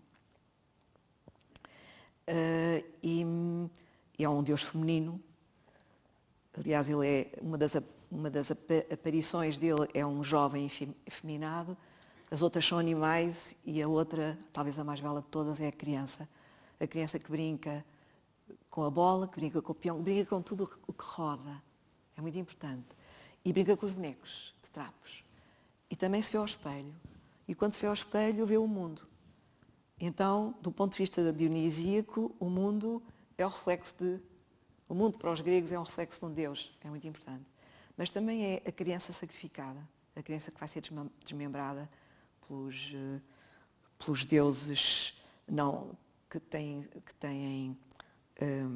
os deuses que têm ciúmes do Olimpo, os deuses não olímpicos, são os gigantes e são os outros que agora não me estou a lembrar o nome, mas não são muito conhecidos esses deuses. Não interessa, são disformes, são violentos, não me estou a lembrar, e que o desmembram. Desmembram porque apanham-no distraído a ver ao espelho. E essas mulheres que ficam possessas do deus Dioniso fogem de casa, mas antes de fugir de casa deixam cair os cabelos, portanto as fitas que prendiam, e abandonam o seu trabalho, são as senhoras nobres que são possessas, como Penélope, que são as que trabalham no tear, abandonam o trabalho do tear, que é um trabalho socialmente muito elevado, é a senhora da casa que trabalhava, como a Penélope, e economicamente muito poderoso, porque se ganhava muito dinheiro com ele. Ou se trocava, mesmo que não se ganhasse dinheiro, trocava-se por animais, ou por ouro, ou por que fosse. E elas fogem de casa e vão para as montanhas, onde batem no chão e brota água, e brota leite e mel, mas também dão de mamar ovelhas recém-nascidas e também matam, desmembrando animais e também homens, os que espreitam. Como no caso de Penteu, no caso de se lerem as bacantes, é isso. Esse também é outro aspecto do mistério das mulheres. E, finalmente, dois mistérios, talvez os mais fortes, que é o mistério da maternidade, através da Tefeta Eva, que diz que a menina, ainda antes de sonhar com o amor, sonha em ter um bebê. E outro, que já tinha falado disso nos dias alegre, pensante e fatais, e o amor. Mas disso do amor o Corrella também fala. E diz, posso ler as duas versões. A primeira isto é do capítulo 9, versículo 9. E a primeira é do Haroldo Campos. Vê a vida com a mulher que amas, todos os dias da tua vida, névoa, nada. Agora a tradução do Ceronetti. Passa a tua vida com uma mulher amada, durante todos os dias em que viver o teu sopro. Portanto, não... Isso é logo capítulo e versículo, qual é? Capítulo 9, versículo 9. Primeiro, tu fizeste um comentário que eu gostei de ver, foi muito bem observado, mas não se pode, isto é uma coisa que não se pode repetir. Ele constantemente repete o prazer de beber e o prazer de comer. Mas nunca repete isto, só diz isto uma vez. Ele não podia repetir porque isto só se pode dizer uma vez. Viver uma vida inteira com alguém só se pode dizer uma vez. Num caso, de certeza que é Revel, mas no contexto, tem a ver com o sopro sempre também, também tem a ver com o sopro, Revel, mas também tem a ver com fumo, com névoa, com tudo o que esteja associado. Ao fumo, por exemplo, que sai da boca quando nós no inverno falávamos há uns anos, porque agora não sai nada. Não sei se reparam, quando está frio não sai nada. Eu gostava que saísse qualquer coisa. Embacias os óculos, mas se tirares não faz aquele efeito maravilhoso. Parece que estamos a dizer, parece que estamos numa peça de teatro em que tem as palavras aqui escritas ao lado. Então, passa a tua vida com uma mulher amada, vê a vida com a mulher que amas, durante todos os dias em que viver o teu sopro, durante todos os dias da tua vida, névoa, nada. Eu acho isto extraordinário. Ele não podia repetir isto, porque isto é o mistério da lealdade, da fidelidade. Não se pode repetir. Ou se quer viver com aquela pessoa para toda a vida, ou não se quer. E pode acontecer que não se quer. Mas se tu escolhes aquela que te quer, aquela mulher que te quer, se acordo, calhar mas- vais mesmo querer viver com ela toda a vida. Mas acordo. tu dizes uma coisa, é verdade, não há aqui paridade. Pois. Mas é um homem que está a falar. Sim, mas é um homem que está a falar e que está, volta e meia, fala do prazer, dos prazeres da vida. Mas nunca E há fala da dois mulher prazeres, mais. que é comer e beber. Sim. E há um terceiro que é o trabalhar e o resultado do trabalho. Exato. E isto diz várias vezes, mas só se refere à mulher uma vez. Ou uma ou Porque não duas. podia repetir, Miguel. Acho. Porque isto, acho. Mas pode repetir, come e bebe e... Sim, porque tu estás sempre a comer e a beber e temos sempre fome e nunca estás satisfeito. Mas com a mulher não é porque não estejas satisfeito. Tu queres que ela esteja ao pé de ti, todos os dias da tua vida. Seja a vida névoa nada, seja o teu sopro. Eu só compreendi isto depois de tu teres feito a pergunta. Eu não escrevo sobre isto no livro. Não escrevemos, não. Não. Porque só agora é que eu compreendi que se trata de toda a vida. Não é um bocadinho da vida. É toda a vida. Mas aqui não é toda a vida cronológica. É toda a vida de um amor que existe. Não é? Sim. Tá bem. Não é uma cronologia, porque isso nunca lhe interessa. Por exemplo, o Chernetti diz assim, no ano não sei quantos de 55, no mês que ele tomava nota de tudo, foi quando eu li isto. E depois, 5 anos depois, né, dizia, se bem que Correlate não queria saber nada disto. Correlate não se interessa pela cronologia. Não há. Sim. Isso é muito interessante. Por isso é que é muito difícil de escrever sobre este livro, porque está sempre a ser tudo dito em todos os capítulos. Se bem que há alguns capítulos em que algumas coisas tomam a preponderância, tomam a primazia, mais do que outras. Mas há imensas repetições, constantemente. Sim. Porque a vida é uma repetição. Essa é a ideia. No caso da mulher, não é repetição. É durante toda a vida, é todos os dias. É interessante isso. Fome tens todos os dias. A mulher também está lá todos os dias, mas não é isso que ele quer dizer. Ele quer dizer... Não se trata de estabilidade. Eu odeio a expressão relação estável. Odeio. Odeio mesmo. É durante a vida. Há imensa instabilidade, mas é durante a vida. Percebes?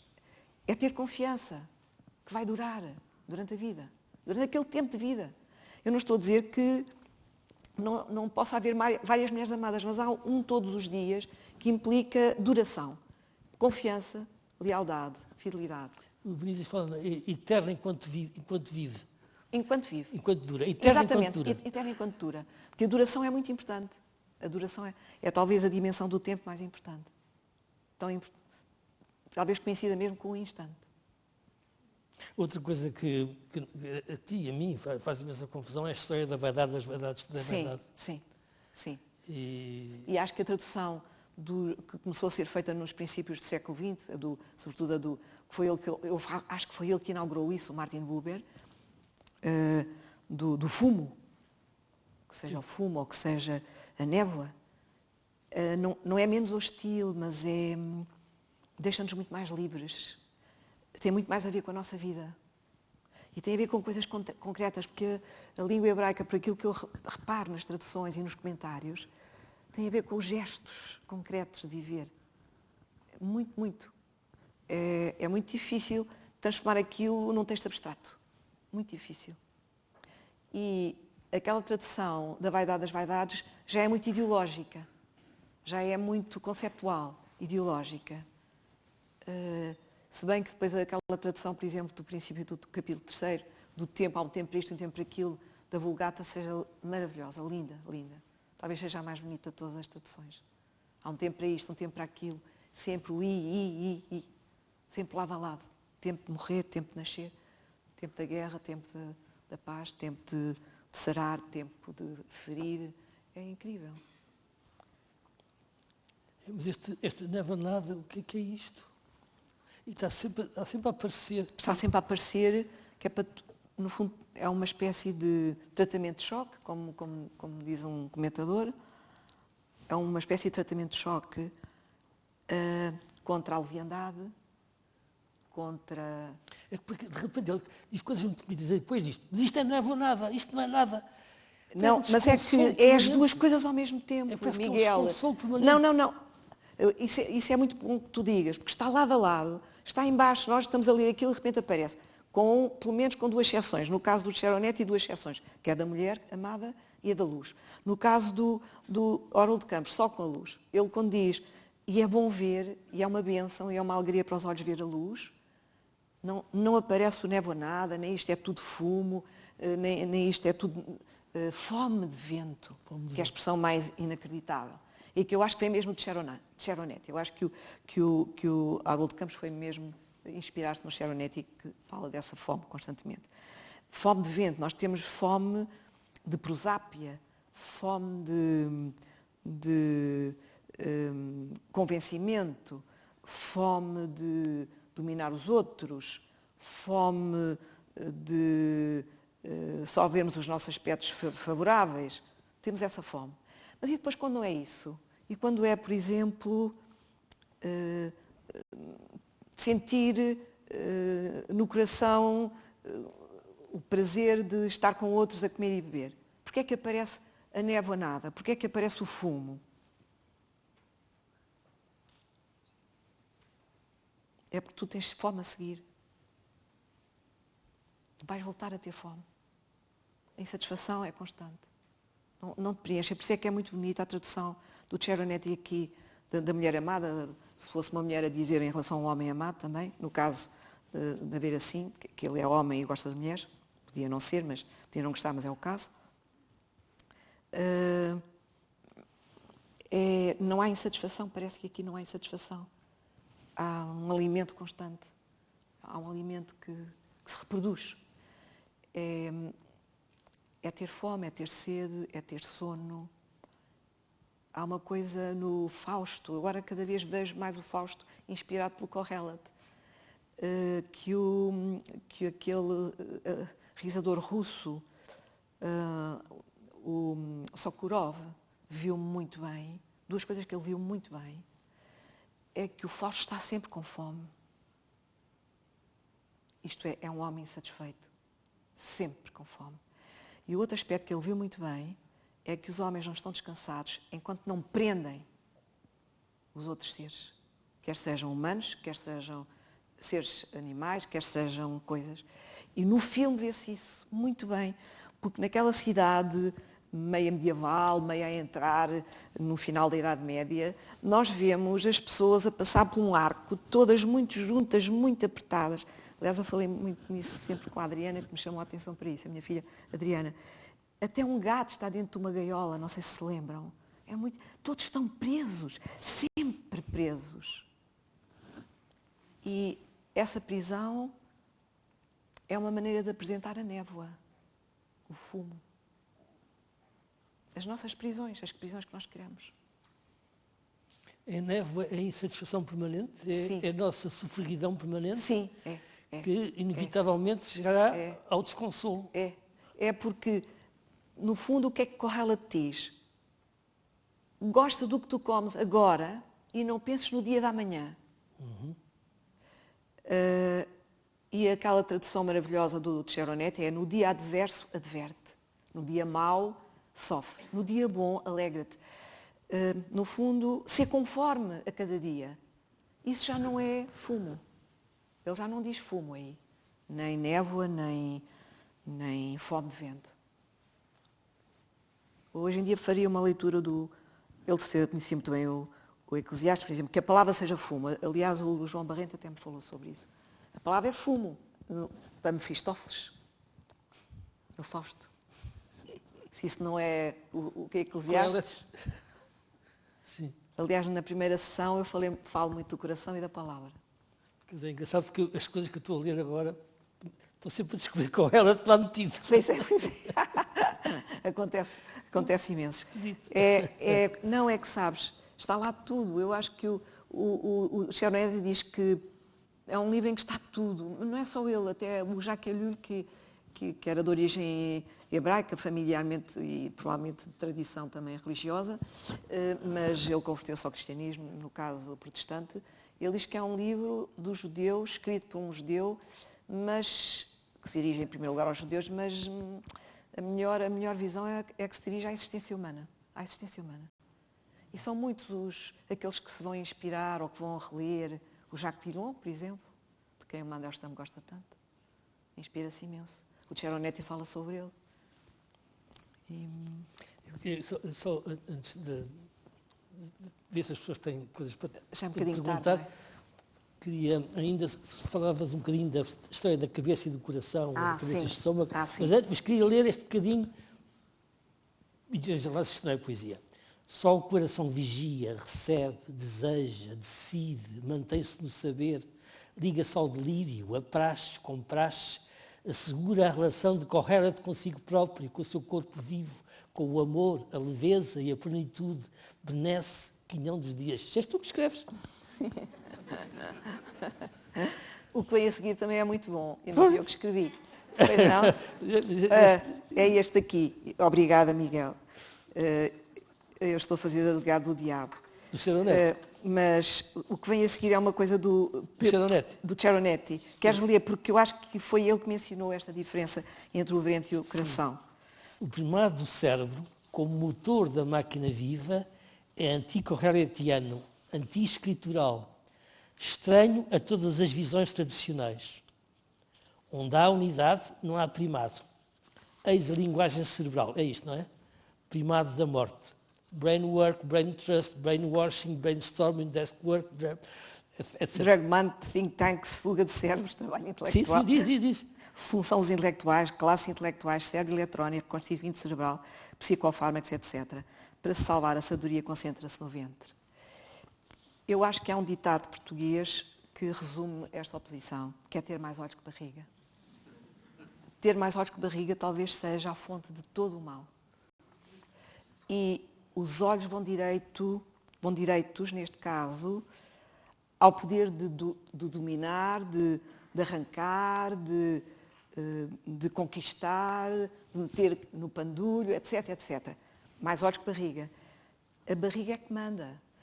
Aliás, quando nós estamos com medo, a barriga manda muito, como sabemos. E quando estamos com calor e com frio também. Quer dizer, aliás, sabe-se, os estudos sabem, que há uma grande ligação entre o cérebro e o ventre. Sim. E o ventre é uma espécie de corretivo da visão abstrata que o cérebro se pode reduzir se nós não sentirmos com o coração aquilo que estamos a ver. E o coração do correlate faz ver-lhe o mal e o bem. Faz ver que os injustiçados não será feita justiça aos injustiçados, que o tolo vai ter uma vida mais feliz do que o sábio, e ao mesmo tempo faz-lhe ter alegria com a mulher amada e ter prazer em comer e beber. Portanto, o coração é um outro nome para o ventre. Eu diria que, tu fizeste nesta pergunta também, eu achei muito interessante, é dois nomes para uma mesma disposição. Uma disposição de ser afetado e de expressar a nossa relação com a realidade, que não reduz a realidade a um conceito nosso. Qualquer que ele seja. Que não a reduza. O conceito pode ajudar, mas se nós ficarmos presos ao conceito, a coisa vai-se, o conceito fica névoa nada. Fica uma gaiola para o gato. E nada disto tem a ver com nenhuma decisão anticientífica ou coisa parecida. Mas, na verdade, na nossa época, o cérebro e todas as coisas que há à volta do cérebro, de estudos e de efeitos, em particular o cérebro eletrónico, é muito estranho que haja um prolongamento do nosso cérebro, não é? O computador é um prolongamento todo, a tecnologia é sempre um prolongamento do nosso corpo, mas uma caneta prolonga a minha mão de uma maneira muito diferente de um automóvel prolonga o meu andar, não é? Ou o computador prolonga o meu cérebro. Anos-luz de distância, podíamos dizer. E, no caso da caneta, a caneta, nós podemos fazer isso também ao computador. A caneta parece que, a partir de certa altura, fica absorvida pela mão. Mas o computador, nós tentamos fazer isso, mas ele resiste bastante a essa absorção nossa. O que ele faz é absorver-nos a nós. Percebes?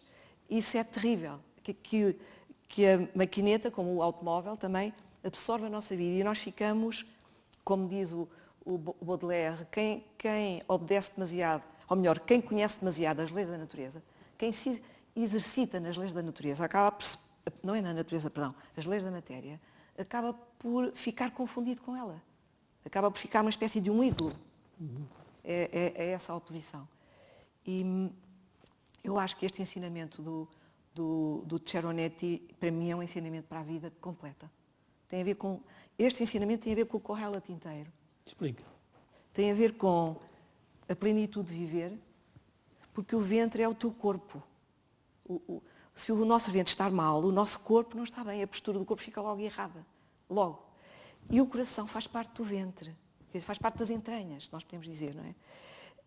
Por acaso o Wittgenstein também tem um texto muito bonito sobre isso. Quando eu faço assim, eu compreendi-o com o meu coração e faço assim. Isto não é uma metáfora.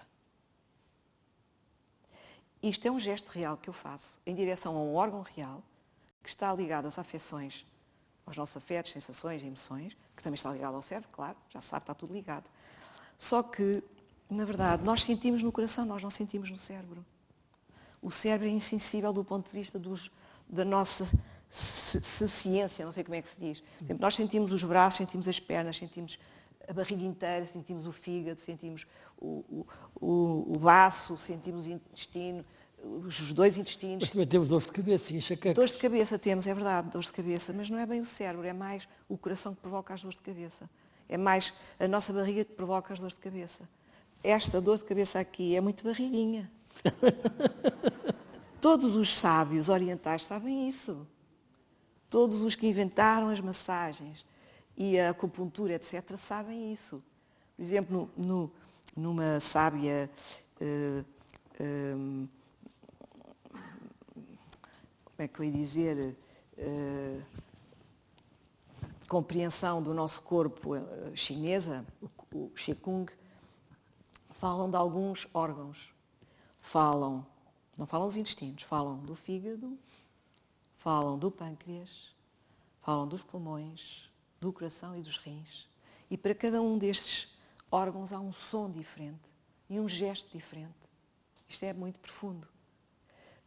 Porque o cérebro está em ligação com eles todos, como é evidente. Mas as dores de cabeça que nós temos estão profundamente ligadas às angústias e aos medos da nossa vida, que têm tratamentos muito peculiares no resto do corpo, não é? Têm efeitos muito peculiares no resto. Ficamos com falta de ar, perdemos o apetite e outros acidentes mais desagradáveis que temos com o nosso corpo. Isto acaba às 8h30 e disseram para cá às 8 horas, mais ou menos, era a altura de perguntar se alguém quiser fazer perguntas. Obrigada, Miguel. Não, ainda, que se não quiserem, a gente faz. Continua, eu tenho mais perguntas para fazer. Mas era engraçado se... Posso dizer alguma coisa? Pronto. Espera, vai ali.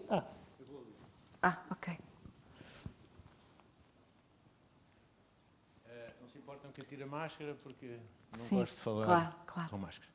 Queria felicitar, Ponha mais ao pé. queria felicitar os conferencistas ilustres. Estou muito feliz e felicitar toda a assistência. Estou muito feliz por estar aqui. Foi porque eu vi a Antena 2 de manhã e fiquei com curiosidade. E estou muito feliz também por ter lido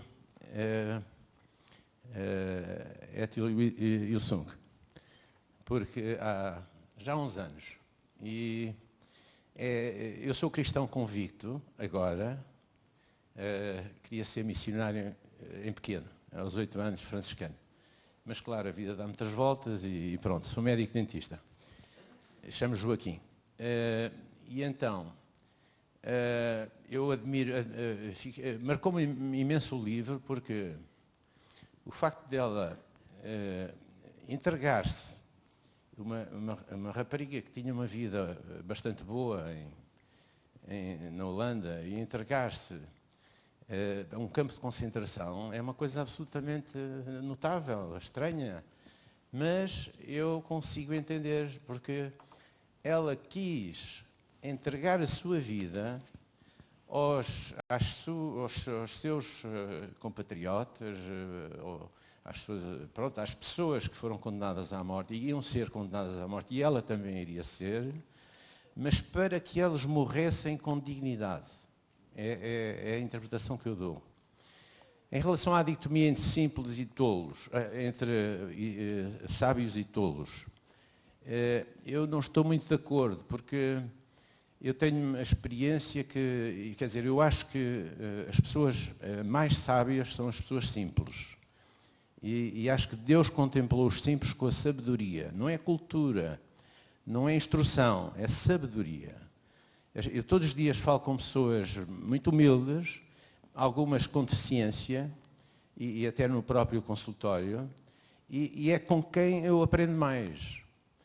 Em relação àquela frase horrível, insuportável, de pior que o inferno à mulher, quer dizer, eu só posso, e para acabar, só posso acabar com uma graça, mas uma graça muito a sério. Quando eu fiz 25 anos de casado, fomos ao Brasil, ao Rio de Janeiro. E houve um senhor que nos andou a passear. E ele então dizia, a propósito da mulher, aqui no Brasil a gente diz, se Deus fez algo mais bonito que a mulher, escondeu para você.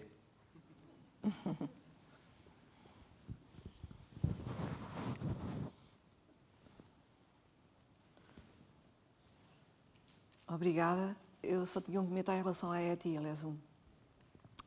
Ela aceitou ir para Westerbork em 1942, no momento justamente que tinha começado a solução final, e começaram as leis em Catadupa impossíveis. Os judeus não podiam estar em lado nenhum, não podiam andar de autocarro, não podiam estar nos jardins, não podiam nada. E para o campo de Westerbork, para auxiliar as pessoas que tinham ido para lá. Não para as ajudar a morrer, nunca. Para as ajudar a viver. E depois, a partir de certa altura, ela podia entrar e sair. Trazia cartas, trazia comida, mas a partir de certa altura ela decidiu voltar para lá voluntariamente. Ela não queria ter outro destino. Ela queria ter o mesmo destino daqueles. Não creio que fosse para ajudar a morrer, era para ajudar a viver, e a partir de certa altura não era para ajudar a viver já, era para ver, era para não perder aquilo que estava a passar. Porque aquilo que estava a passar era tão terrível que ninguém podia acreditar se não houvesse uma pessoa que visse e testemunhasse. Era uma questão de ser testemunho, de ser uma testemunha terrível, terrível, porque ela não podia fazer nada, não podia fazer nada que invalidasse, que impedisse, como diz o Kohelet, ela não podia prender a mão do assassino, ela não podia prender a mão do algoz.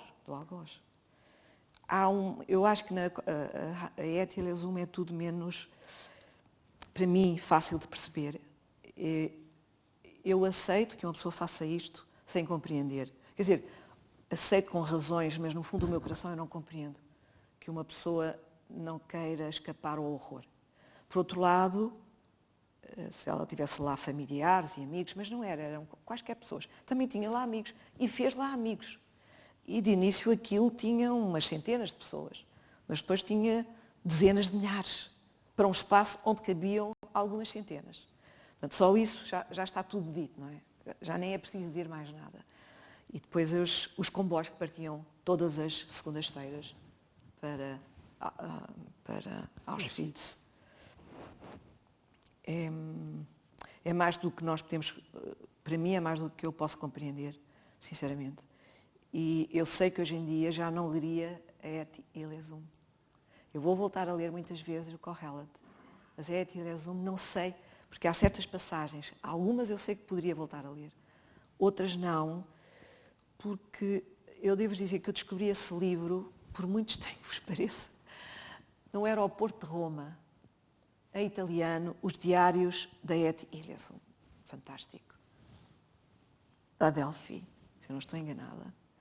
Estava uma fotografia muito bonita dela, fazia lembrar, ela muito parecida no perfil dela com a Hannah Arendt, quando era novinha. Eu fiquei curiosa de saber quem é aquela mulher que tinha um nome tão bonito, porque eu achei o nome dela maravilhoso. Etty Hillesum é lindo. E depois, quando comecei a ler, eu fiquei presa, eu não podia acabar de ler. Eu tive de ler aquilo até ao fim, depois fui à procura de versões em francês, eu não sei holandês, mas depois acabei por estudar bastante a Etty Hillesum e numa conferência que fiz, que foi publicada depois com outras num conjunto, numa editora nos Estados Unidos, mas vinha tudo da Holanda e da Bélgica,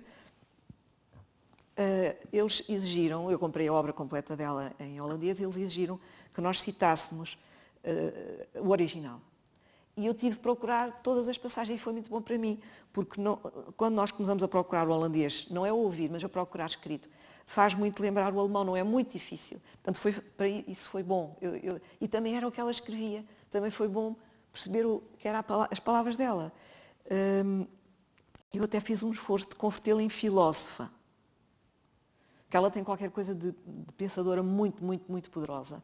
Mas depois ela estilhaça qualquer caracterização que nós façamos. Estilhaça completamente. Não há volta a dar-lhe. Ela excede a nossa possibilidade de... Eu voltei até a falar sobre ela há pouco tempo, mas é sempre... Eu hoje em dia tenho dificuldades com ela. Por quê? Porque eu preferia que ela tivesse fugido.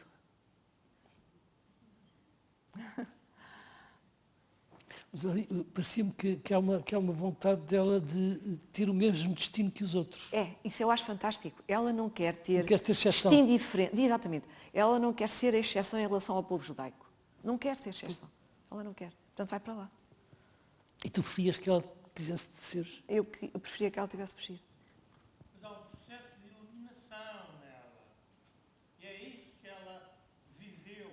Sem dúvida. Conheci os textos dela trazidos por um praticante do Zen, holandês. E eu penso que é isso. Também há isso, Vítor, também há isso.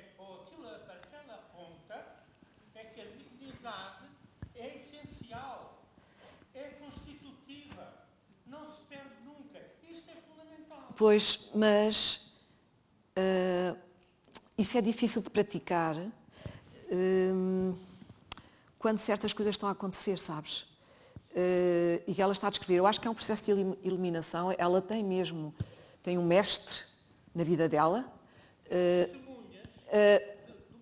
Pois, há testemunhas, mas a iluminação, na Et Ilesum, em vez de a isolar e de a tornar uma mestre, fazem-na ir ter com os outros e emergir naquele horror. Ela não sai daquele caldeirão a ferver. Não é separável da sabedoria, da iluminação.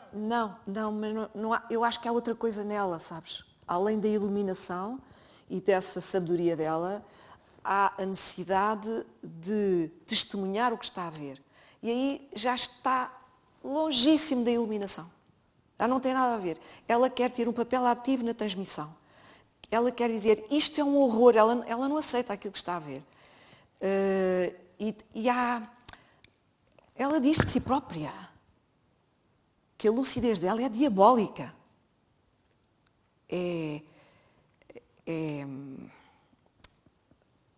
Já ultrapassa, já transcende a nossa compreensão de uma atitude humana, percebes?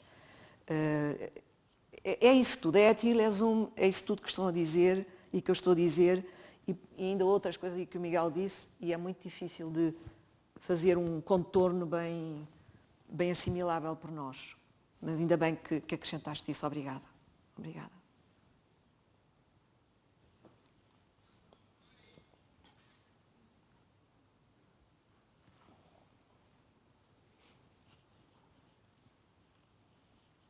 Eu queria dizer uma coisa, que quando fiz as conferências não percebi muito bem uma coisa que agora percebi melhor. Não falei dela verdadeiramente. É dessa máscara que é o Salomão. Que o Ceronetti acha que é um recurso literário muito poderoso.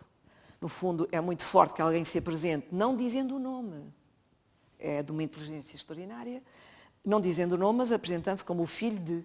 Sendo o filho de, só pode ser X. E isso é... muito importante, muito importante, não só como ponto de vista literário, poético e da transmissão, mas muito do ponto de vista mas também da leitura que está a ser feita da própria tradição hebraica. No fundo, Salomão aparece como aquele homem ultrapoderoso, possuidor de tudo, com possibilidade de comprar tudo. Não só nada lhe falta, como ele tem tudo em excesso. E quer mais, e a mim, e para mim, e eu.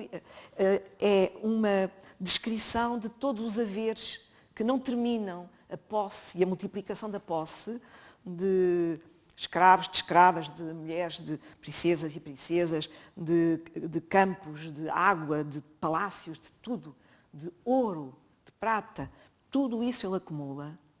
E no fundo ele vai fazer deslizar nisso tudo o fumo, a névoa, o nada. Quer dizer que Salomão também está preparado para isso. Ele introduz, mas não é uma introdução, não é uma intrusão. É qualquer coisa para a qual o próprio Salomão poderia estar preparado para perceber. É muito interessante essa construção desse personagem ignoto, como diz o Cheronetti, como lhe chama o Kohelet. E desta vez eu acho que, enquanto estava a tentar redigir a versão definitiva, percebi isso melhor. Isso era uma coisa que eu gostava de dizer. Sim, sim. Que bom que dissesses. Professora, boa noite. A minha pergunta é próxima de... Eu não estou a ver onde é que está, desculpe. Desculpe. Aqui. Obrigada. A minha pergunta foi uma parte que a senhora falou hoje sobre o papel da transmissão no seu pensamento, também na sua vida. Queria que ampliasse um pouco a respeito da questão da transmissão, né? Até porque a tradução é também uma forma de transmissão. O texto chegou até a senhora de formas, até pelo acaso, um tipo outro de transmissão também. Então, um pouco por aí. O Kohelet fala muito de acaso, não é? Eu acho que eu sou como Kohelet, por isso é que fiquei tão atraída logo. Não sou como ele, penso neste aspecto como ele. Por isso fiquei logo tão atraída pelo livro do Cheronetti com grande avidez. E continuo a lê-lo. Para mim a vida não tem sentido, mas não tenho crença nenhuma religiosa. Mas amo a vida. E acho que a vida, se tiver sentido, é pela transmissão. Só pela transmissão que tem sentido.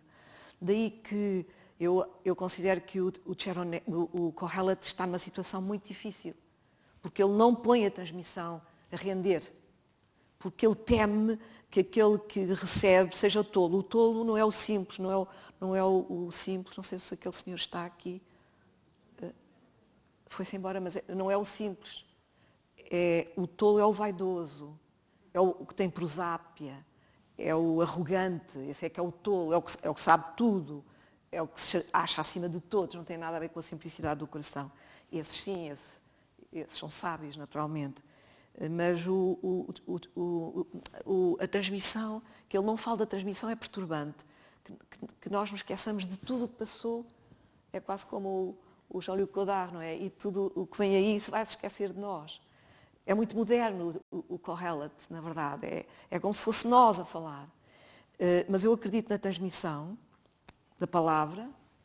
Aprender a falar é o coração da transmissão, mas também tocar numa criança, amamentar é uma transmissão, dar à luz é uma transmissão, ter atenção a alguém é uma transmissão. Quer dizer, a transmissão é um gesto, um mínimo gesto que nós temos de doação a alguém que permita formar uma comunidade. Pode ser mais pequena ou mais larga, mais estreita ou mais larga.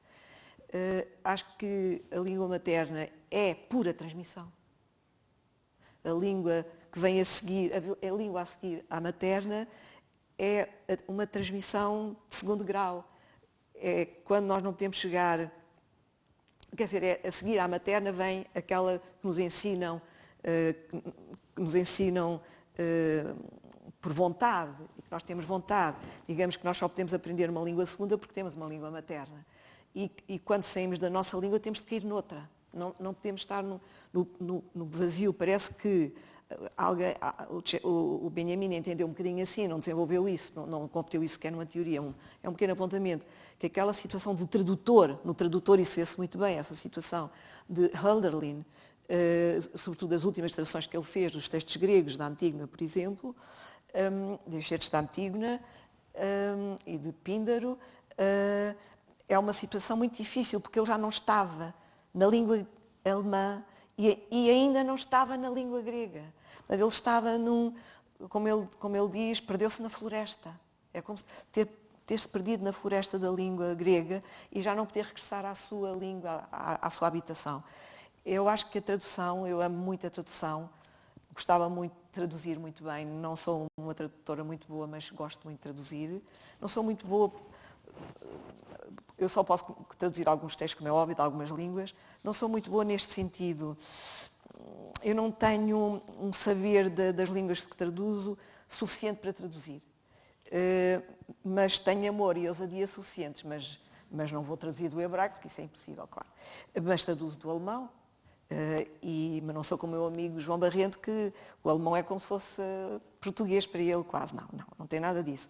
Mas traduzir tem um efeito de inebriamento, é uma embriaguez, traduzir. Eu acho que é um dos momentos mais elevados da transmissão, é a tradução.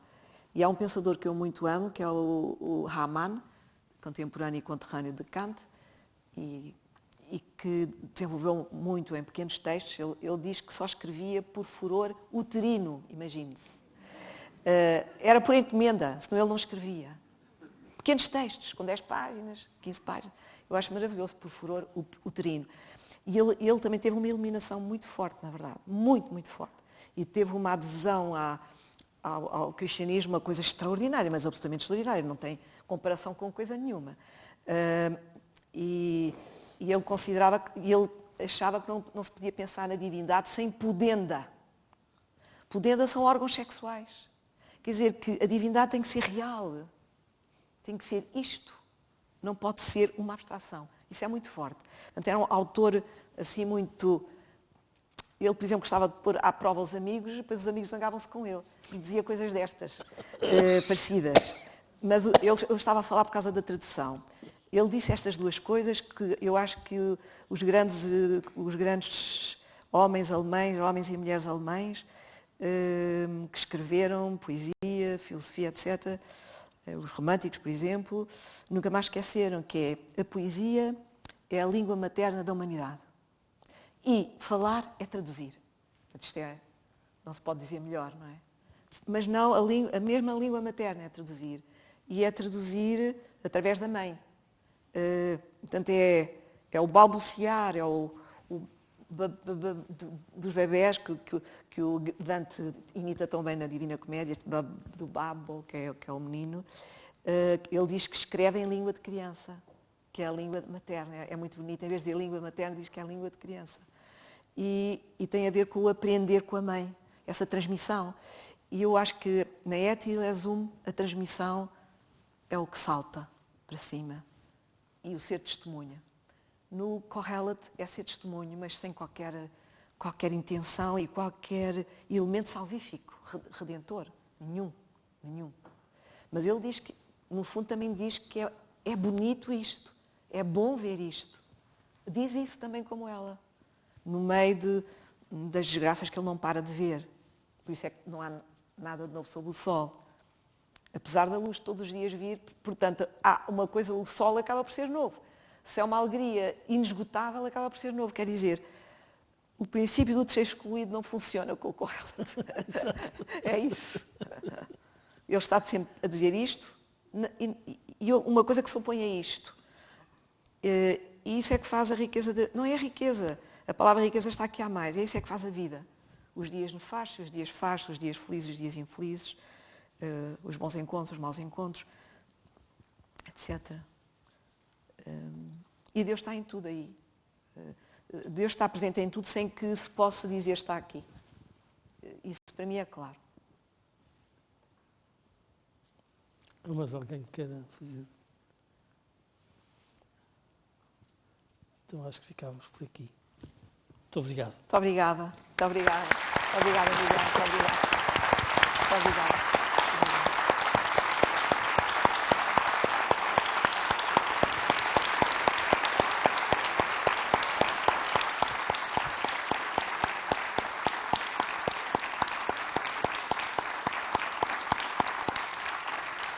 Eu também queria agradecer à Mariana Pinto dos Santos, porque eu já agradeci logo ao Miguel através do meu convite, porque Sem ele, eu não tinha feito nenhuma conferência. Ele teve tanta confiança em mim que me convidou 3 anos seguidos, não é?